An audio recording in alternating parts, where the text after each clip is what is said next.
Oh yeah, over in New Zealand, we had a really tough game. We came out real strong in the first quarter. I thought we were playing really good basketball, but in the end, I think too many mistakes from us, and we didn't really get out to their shooters. They shot 50% from the three-point line and made 12 of 24. And I think our defense was the problem because we scored enough. We think we scored enough points, but definitely defense let us down in finding their shooters.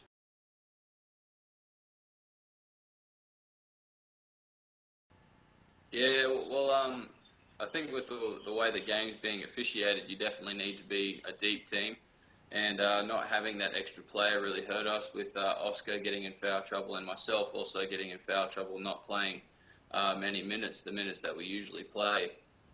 We had to really go deep into our bench, and a lot of guys that are really talented and are really good young players just didn't have the experience. But we thought they played pretty well, and we can take a lot of positives out of the match. It's just unfortunate that yeah, a couple of our key guys were in foul trouble the whole time for the whole game.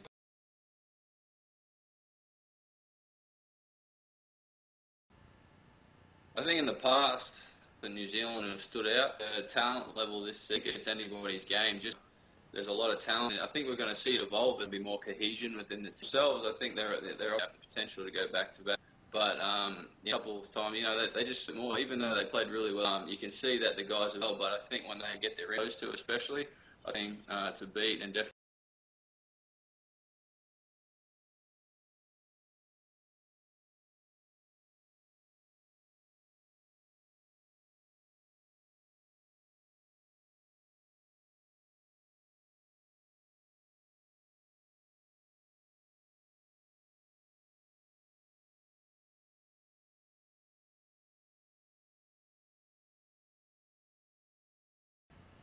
Well, there's no question that Glenn Saville was a really big part of our team and a really big part of the NBL.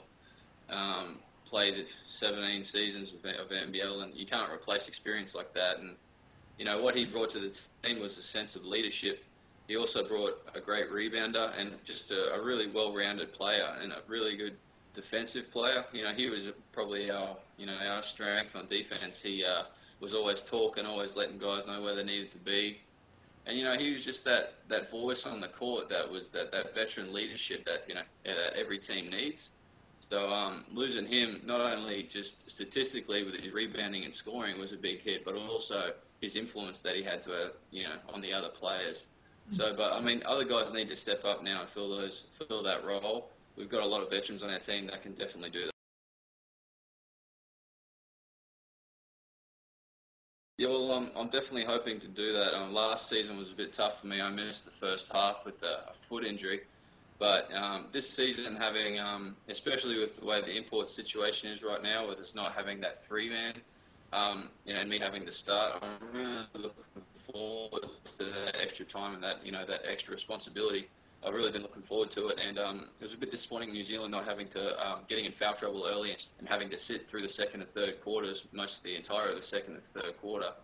And it was a bit disappointing not being able to get that time, but there's plenty more games to be played, and I'm just looking forward to going out there and not trying to beat anyone else but myself, and just trying to contribute to the team.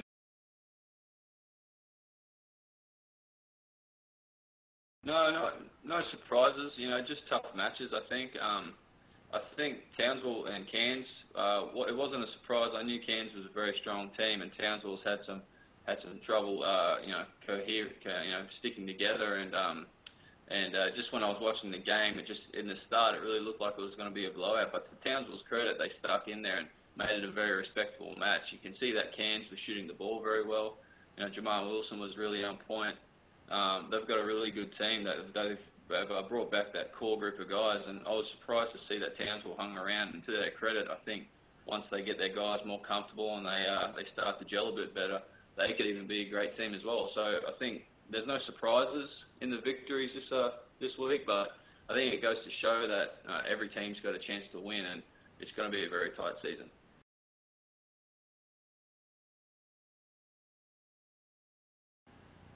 Well, looking at the 36ers, they're very much a run and gun, very fast team. they've got a lot of talent. Former MVP Gary Irvin with us, the Wollongong Hawks one year. He's obviously a great talent, very fast, very quick up and down the court. Guys like Daniel Johnson are tough to stop inside, and Luke Chencher. So I think for us, we need to we need to slow them down offensively, not let them get out in their transition game, and also we need to take care of the rebounds because they're a pretty good rebounding team. They're a big team, with Daniel Johnson, Chencher, even with Petrie. Guys like that can really get a number of boards. So I think for us to be competitive, we need to stop their transition game and really force them to the perimeter instead of having those big guys inside, just dominate the blocks.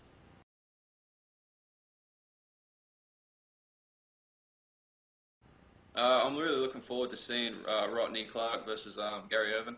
Rodney's obviously he's going to be a very good scorer. I mean, even he didn't have a great game against New Zealand and still managed to put up 20 points. He's an aggressive type player, and we're really excited about what he can do.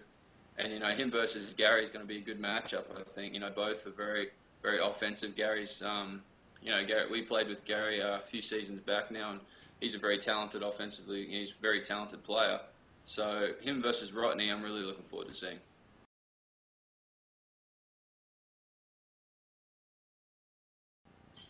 Not 100% sure. It's real. I think all the games are just intriguing to watch because, like I said, the teams it's so tight across the board. And just looking at the matches this round, having gone back and looked at them on NBL TV, they're all so competitive and so everything's so tight. So I'm really looking forward to just going over and watching these matches because, like